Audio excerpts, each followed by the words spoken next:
man? Nothing much. I'm doing pretty good.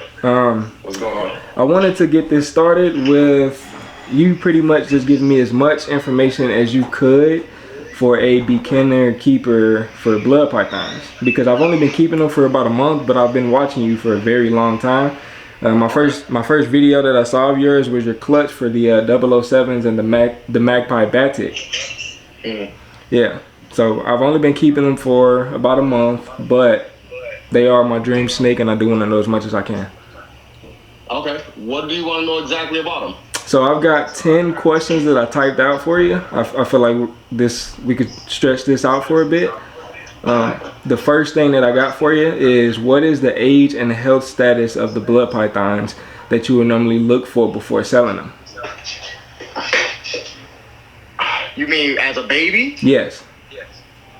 Okay, so typically I would say you want to, if they take, for me, I'll start posting them after they've had 5 steady meals. Okay. So you want to make sure they're eating like back to back without hesitation, at least 5 meals, and that's where you can post them, because they're not like other snakes, like all the other pythons, ball pythons, Burmese pythons. Those snakes, when they hatch, they go into they're basically in a shed mode, kind of. Right. And they take about 7 to 10 days before they shed, and then you usually start feeding right after. Okay. So bloods aren't the same. Pythons don't shed for like 90 days, sometimes even up to like first 5 months before they have their very first shed. Okay, yeah. So that rule doesn't apply to wait for them to shed. Okay. But you do want to give them some time before offering their first meal. You want to give them maybe about 2 weeks. This way, it gets them to run through those. Remember, they're gonna absorb the yolk. Right. So they're pretty much fat, full babies. They're not really hungry. So you don't want to stress them by trying to feed them too soon. Okay. Yeah, I had no clue that it took them so long to shed. Yeah, before they have their first one. Yep. That's crazy.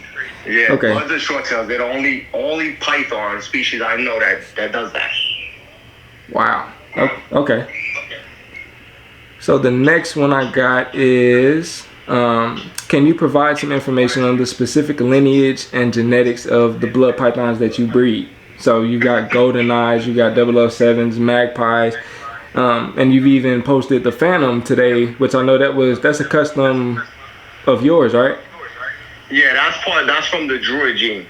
So the Druid is it's a gene that I originated. I purchased that from Cam at Bushmaster Reptiles. He was an importer. Okay. And he was pretty much at the time the main importer. That every morph we have right now originally came through him first. And the number one person that got most of the morphs at the beginning was Tracy and Dave Barker at the VPI. Okay. I don't know if you ever heard of them. They're like really old school breeders. So they pretty much got most of the base genes from them, like golden eyes and stuff like that. Okay. And how long have golden eyes been around? Wow, golden eyes. I started in 2012, and golden eyes were already out. Wow. So I would say maybe 2010, if not earlier. Okay. You would if you could post that question like the Blood Python group on Facebook. Yeah. There's like older keepers there that would be able to probably pinpoint exactly how long it's been around. Okay. But with wild caught blood pythons, it could take them a long time to acclimate. It could take a couple of years before they acclimate. It could take more years to get them up to breeding size, and then to finally get babies and stuff on the ground. So. Okay. And by acclimate, do you mean get used to human interaction? No, acclimate is like you're getting an animal out from the wild, so now it has to adapt to your environment. It's been moved from, these animals are coming from like Sumatra, Malaysia, and stuff like that. Okay. Now they're coming all the way to the U.S., and our weather and our temperatures are very different. Right. So even if you're getting an adult from out there that's ready to breed, it might take him, 2-3 years, or that female, to breed in captivity in the U.S. just because it's not adapted or acclimated to our environment. Okay. Yeah, man, this is all stuff that I had no clue about. I didn't even know that they originated in Malaysia. Yeah, Malaysia. Well, you got a couple islands. So they're from Southeast Asia, just like Burms and Retics and all that. So there's a bunch of little islands. So you got Malaysia, you got Sumatra, and you got also the Banca. I don't know if you ever heard about the Banca bloods. I have. I saw you've got a couple listed on Morph Market, right? Yeah, they're Banca crosses. Yeah, so the Banca's from an island in Banca. Malaysia, I don't think Malaysia exports anymore, so I don't think you could get the Malaysian locality no more. Okay. But I believe the majority of the mutations were found in Sumatra. And Sumatra still imports, from farms and stuff like that. They'll import like a wild caught farm-raised hatchlings and stuff like that. Okay, and Sumatra is the Sumatran short-tailed python, right? Well, you find both the Sumatran short-tailed, the black ones, right? Yeah. So you find those and blood pythons in Sumatra. So they share the same island. Okay. Just different geographical ranges. Okay. And what is the difference between a blood python, a Sumatran short-tail, and a Borneo short-tail? I mean, they're classified as different species. Mm-hmm. So I would say the major difference is, I mean, they're basically kind of like cousins, very, very closely related, right? Okay. But they get, color-wise is different. You can tell activity-wise or some of them's different. I find like the Sumatrans, which are the blacks or the chromes. Right. Those guys are a lot more active. They seem to like soaking a lot more. They stay the smallest out of the three species. Bloods get the biggest. Then it's followed by Borneos being in the middle. Okay. And then clutch-wise, if you look just on how they get how their eggs are when they give birth. So say you have a 15-pound blood, a 15-pound Borneo, and a 15-pound Sumatran. Mm-hmm. Your blood and your Sumatran could give you maybe 20 eggs each, right? Right. The blood python eggs are gonna be huge. They're gonna be like twice the size of like a ball python egg, while the Sumatran's egg is gonna be real small. They're gonna be probably the size of a ball python eggs, and then Borneo, the Borneo that's at the same size and weight as the blooded Sumatran can give you almost double the amount of eggs, and they're even tinier than the Sumatran eggs. So what would be the normal amount of eggs to expect from a blood?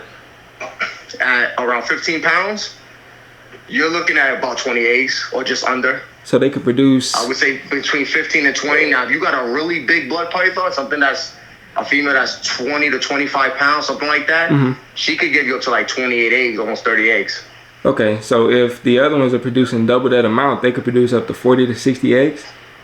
A Borneo, I think the record I heard for a Borneo was like 40 eggs at that same size. Sumatran bloods have the same amount of eggs, but Sumatran eggs are much smaller than blood python eggs. Borneos almost double the size of their clutches, but they have even smaller eggs than Sumatrans. Man. Yeah, so you could tell, so off that, you could tell that all three species are very different. Right. And Borneos are only found on Borneo. There's no bloods on Borneo. There's no Sumatras on Borneo. Actually, the only other snakes you find on Borneo are reticulated pythons. Okay. So other than Borneo shorttails, it's only reticulated. Yeah, I think it's reticulators on Borneo, and there might be other species of snakes, but that's it. There's no bloods and there's no Sumatrans on Borneo. Okay. But at one point, all these animals were probably derived from one animal. Mm-hmm. For one like short-tail species, and when the island separated, whatever, they evolved into like different looks and different sizes and stuff like that. Okay. So they're technically all in the same family as short-tail, but they are considered different species. So if you was to breed any of them to each other, the babies would be considered hybrids. Okay. And when it comes to husbandry for these guys, how do you ensure that you're providing the right husbandry? Because I remember when I reached out to you for the one that I got from you, you had told me to test out the tub, which I did for a couple days. But every time that I went in to, try to interact with him, he struck at me. So the enclosure that I have for him has got some UVB going on. It's got a bunch of hiding space, about 3 to 4 inches of reptichip and sphagnum moss so he can burrow in there. And he's been doing wonderfully. He comes out during the day and he soaks, he drinks his water. He's out at night as well. And every time I go in to handle him, he's very sociable. Oh, so he's good now with temperament? Yeah, he's very good. Still striking? No, he's not striking at all. So the moment that I switched him over to that enclosure, he was done. So he became better when you switched him over? Yeah. Yeah, well, you provided him with a lot of security. Okay, so that's You all. made him feel like he's feeling super secure. Your interactions with him are on a good note. So he's already, if that's the case, he's already adapting to you really quick. Okay. So they don't need to be like secured in a tub, that as most breeders would say. No, they could all move up to enclosures and stuff like that. Just tub setups are a lot easier and simpler for babies starting off. Okay. You know, and it's a little less stressful because like my tubs are solid gray. Okay. So there's no light or nothing penetrating through them. So the babies feel like, you know, like they're in a really dark, tight spot. Right. Base. So that helps with them versus some tubs might be clear, semi-clear, and they see a lot of activity moving around, stuff like that, you know. But eventually, as they grow, they become more confident.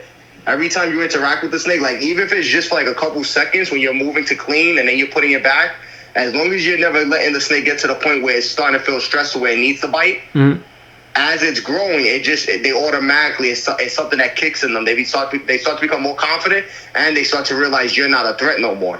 So they grow out of that. They could grow out of that defensiveness very quickly.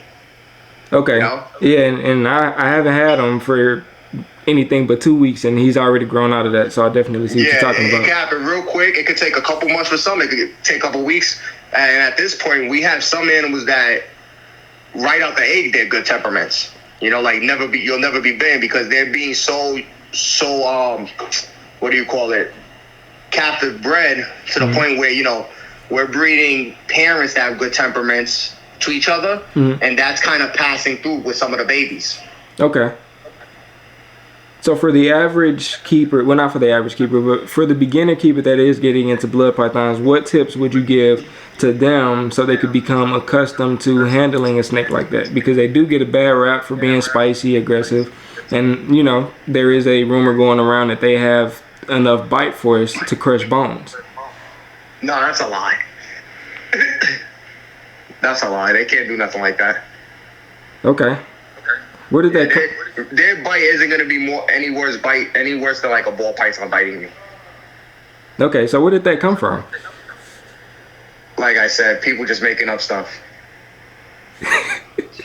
That's all that is, you know. So it's you know, it's similar to like, well, you know, with the wild caught stuff, when those things came in, those things are nasty.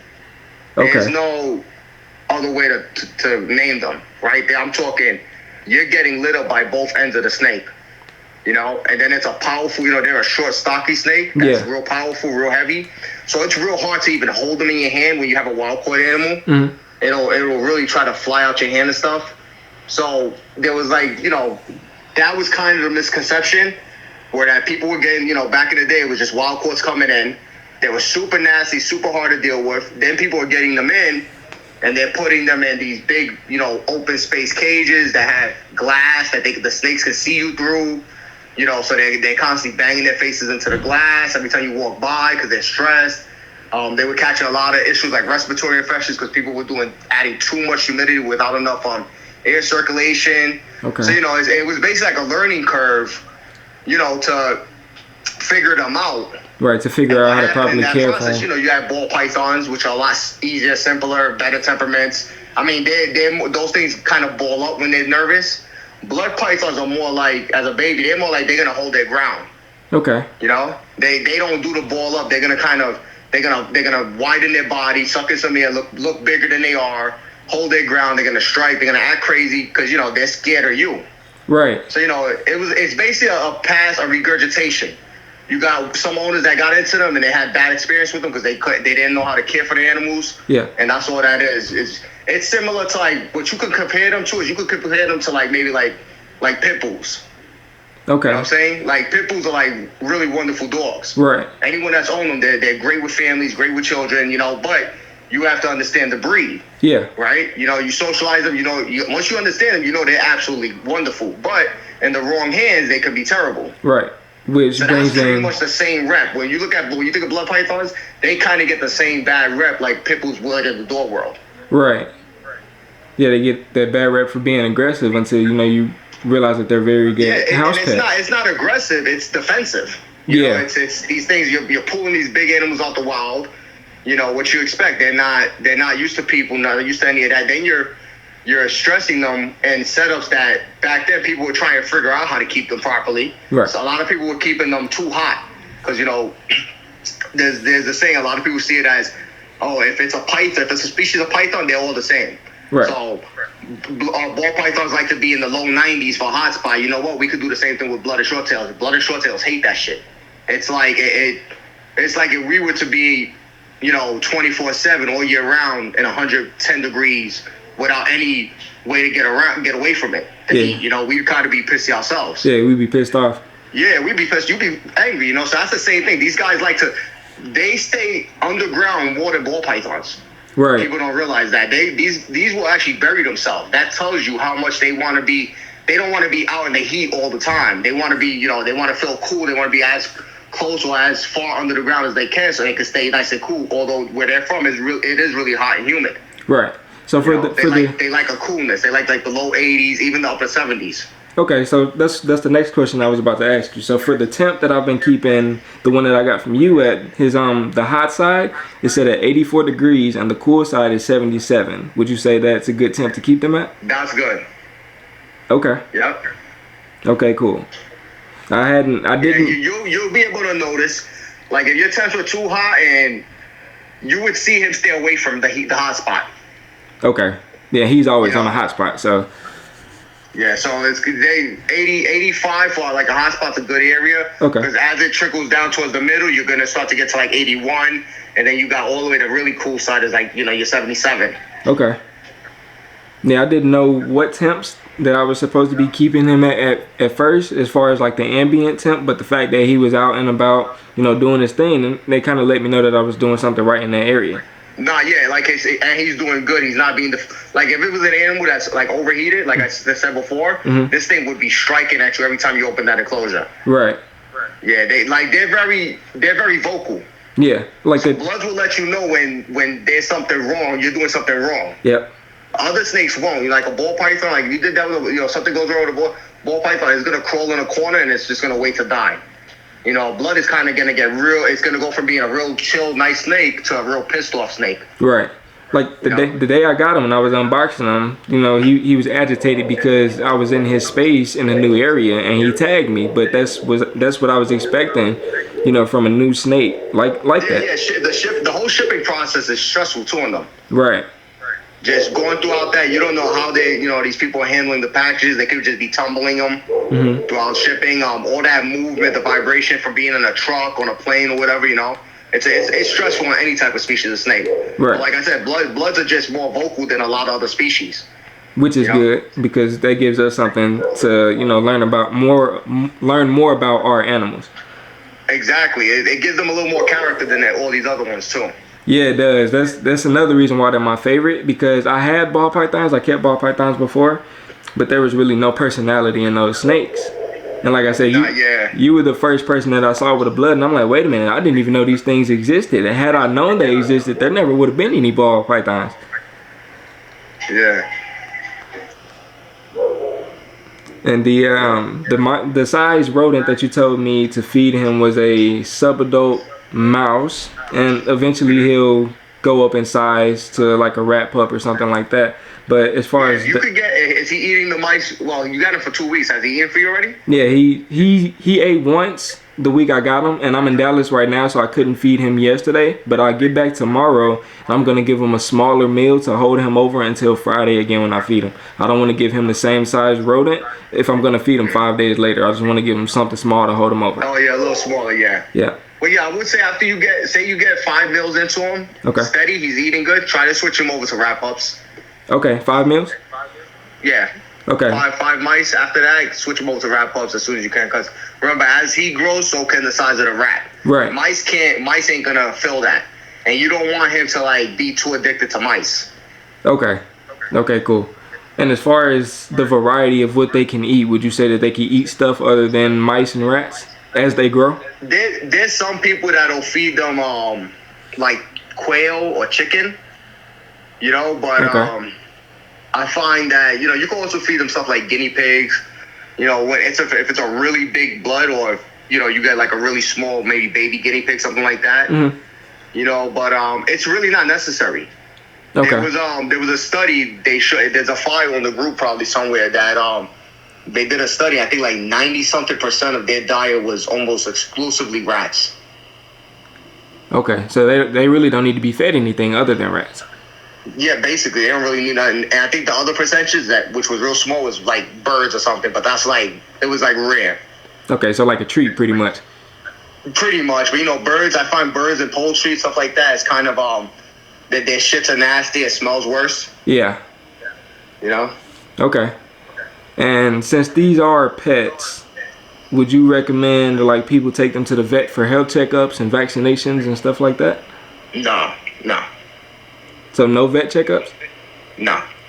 Okay. In what case would they need to take them to the vet? Keep an eye out for certain signs, like the major sign usually with bloods could be like respiratory infection. Okay. So that's an RI. If you hear the first sign that you could look out for, especially if you're handling the snake, you're playing with it, right, is a clicking sound. It's like a real small, like just a little clicking sound they make, and you could kind of tell it's coming from them breathing, and that's basically them. That's basically like them getting a cold. So okay. if you catch that clicking sound, you can reverse that just by increasing their temperatures or their humidity. Okay. It'll basically kick that. But if it keeps going on for a long, extended period of time, it'll turn into like a full-blown respiratory infection. Okay. And then those signs are a lot worse. You'll see the animal like probably saliving a lot, drooling from the sides of his mouth, opening his mouth to breathe. You might see mucus coming out the nose, stuff like that. Okay. So that's usually a real bad RI. That's when, you really need to get to the vet and they got to put it on antibiotics. Okay. But they're a pretty sturdy species as long as you keep their temperatures, steady. Okay, and I'm glad you told me about that clicking sound and how to reverse it, because had I heard something like that, I would have been rushing to the vet immediately. Yeah. You can absolutely reverse it just by bumping your temperatures. Okay. And for another question for the new keeper, for a new keeper that wants to become a breeder later on, like myself, how long would you wait to start breeding these animals? Because me personally, I want to take the next 5 to 7 years to just learn about them before I even begin to breed them. Mm-hmm. How long would you recommend? Is that a good time? I mean, it's really up to you. What you feel, how confident you feel with what you're learning and how fast you're learning it. Okay. You understand? So like if you're already learning a lot as is, right, and your confidence is growing more and more, so you may change your mind and want to breed in just like 2 years if you can, Okay. I would say you got that. The one you got for me was like a male. Yeah, he's a male. Yeah, you got some time with him. Okay. But you can always get probably find like an adult female ready to breed by the time he's close to breeding. Okay. 2 years, 3 years, something like that. And go for your first breeding. Do it a lot sooner than 7 years. Okay, so you could breed a male at 2 years old? Yeah, males breed at 2. So they could breed a little earlier. Some people say 20 months. Usually for me, it's about 2 years. Okay, I'm glad you told me that, because I asked someone else and they told me 4 years old. No, that's females. Ah, okay. So they must have had it mixed up. Be between 3 and 4, males around 2. And I like to cycle. I like to put the animals on like a cycle or a seasonal breeding. Okay. So that male, he was born this summer. I wouldn't technically, for me, if I kept him, I wouldn't breed him during the 2 years from now, summer. I would wait till the fall. Okay. So that would put him at probably maybe 28 months old. Okay. And the fall time for a lot of snakes is they kind of feel that seasonal change, the females. Yeah. And they'll feel the cold and the difference and change, and that's when they'll really start to develop follicles, and that's the best time of year they breed. Okay, so how do you make them feel like it's natural for them, like in the breeding season? How do you make them feel like it's breeding season? Oh, they're gonna naturally feel it from outside. Okay, so it's nothing that you gotta even change. If you're able to keep them in a snake room, and you're able to keep that ambient temperature 81 all year long. Okay. But you have winters, or you have rainstorms or snowstorms or whatever hurricanes that come through. that's outside, they still feel that. They feel that baric mesh. How the fuck you say it? Baric mesh pressure. The change, you know. So it triggers something into them. Okay, so they just automatically know. Yeah, they all as long as they're as long as they're mature enough. Once that seasonal change, it just clicks. Okay. And how would you go about understanding morphs? Because I'm still learning about like the het stuff, and I'm pretty sure that stands for heterozygous, right? Yes. What does that mean dealing with morphs? All right, so with mutations, you have two traits. You have incomplete dominant. Okay. And then you have recessive. Now, you might see people saying co-dominant instead of incomplete dominant because that was the old term. Now people you like to use incomplete dominant. You'll have some people also saying, you know, back in the day there was 3 types of traits in ball pythons. There was dominant, co-dominant, and then recessive. So dominant is like if you take a morph, right? Yep. And you breed that morph to a normal, your very first clutch from that pairing, half of the babies are going to be that morph and half are going to be normals. Okay. So what would they be, 50%? 50%, yeah. Okay. But, you know, that's the percentage you get, but that could always be random. Like you can end up with 75, 80% of your clutch turning out to be the morph or turning out to be normals. Okay. You know, it could be very random, but that's technically what you would expect, right? Right. It's kind of like the lottery. So that's what dominant was, right? So now co-dominant is similar, where it's the same thing. Where if you breed to a normal, you get half the babies as the co-dominant mutation, half normal. Now the only difference with the co-dominant is if you breed the co-dominant back to itself, to the same gene, you get a super form. So basically, like you ever seen leucistic ball pythons or white? Yeah, I have. Those are supers. So those would be like a Mojave, which is a co-dominant, to a Mojave. Okay. You get a super, you get a Lucy, so you get a super form. And then what's cool about the super forms is if you breed that, if you breed that super form to a normal, everything in the clutch comes out Mojave. You don't get no normals, but you also don't get none of the Lucy's, the blue-eye Lucy's, unless it's a Mojave to Mojave pairing. Okay. Yeah, and then dominant was basically, you know, you're gonna get the dominant trait was you're gonna get your first morph, half the babies, but if you bred the dominant to a dominant, you wouldn't get a super. Now, no one uses dominant no more, right? Okay. Because we figured out that even though, like, I don't know if you ever seen pinstripe ball pythons? Yeah, I have.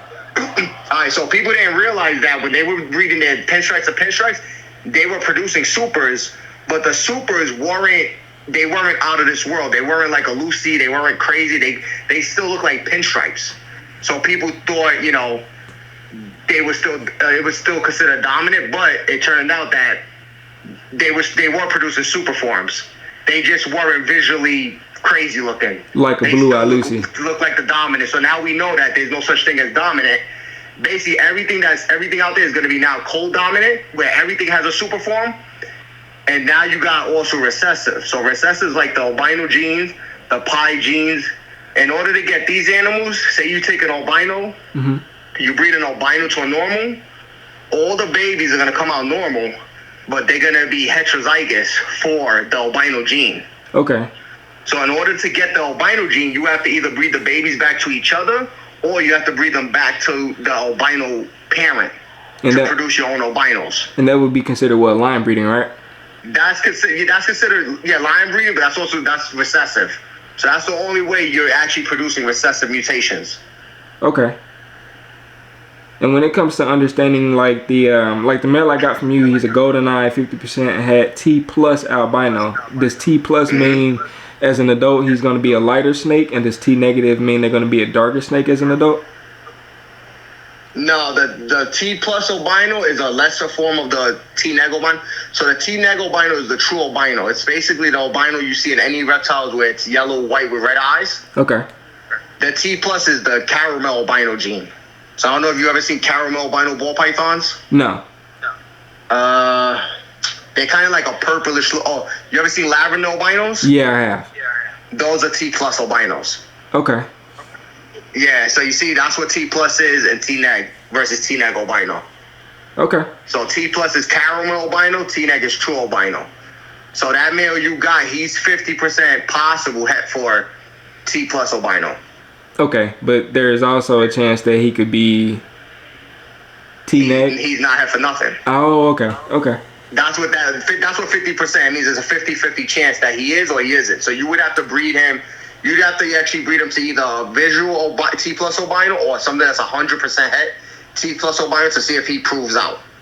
Okay. Okay, cool.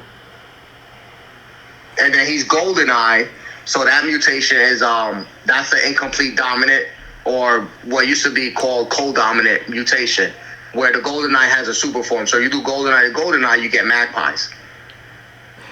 That was a question I had for you. I was wondering how the magpie was created. So that's two golden eyes bred to each other. Yep, just like if you bred Mojave ball python to Mojave, you get a Lucy. Mm-hmm. The blue eye Lucy, that's that super form. The magpie is the super form to the golden eye. Okay, and how was the 007 created? Is that a golden eye and a matrix? That's a golden eye matrix. Yep. Okay. So that's two codoms, and then the matrix has its own super form, which is the ivory. Okay, how was the ivory created? Oh, with two matrices. Matrix to matrix makes an ivory, because that's the super form. Okay, so I've also seen like the golden eye ivories. How is that made? That one, in order to make that one, you would have to put like a 007. Remember, in order to make supers, mm-hmm. you have to always have one copy of each form in each of the parents. So if you take a 007, which is a golden eye matrix, and you breed it back to a matrix, you'll produce ivory golden eyes. Okay. Okay. Yeah, it's definitely starting to click for me. I was completely lost. Yeah, so now do the opposite and say you bred a 007 to a golden eye, right? 007 has golden eye matrix. Now you're gonna produce magpie matrices. Okay. And what do those typically look like? You know, that complex, when you start getting into them, they all look very similar to each other. Okay, so it's kind of hard to tell the difference. Like they have more reduced patterns. You know, the 007s have more reduced patterns than the golden eyes, and then the ivory golden eyes have even more reduced patterns than those. Magpies have way more reduced patterns. So magpie matrix it's almost a patternless snake. Very little pattern to it. Okay. Jeez. Okay. I know those were all the questions I had. I was trying to think of something else. We can go ahead and close this out. And I got it all on camera, man, just so I can go back and look at this because it's very important to me. Yeah. So, and I also got your number too. So if I got any more questions, I'll just go ahead and shoot you a text. I appreciate you jumping on. Let me know. I appreciate you, man. Thank you. I got you.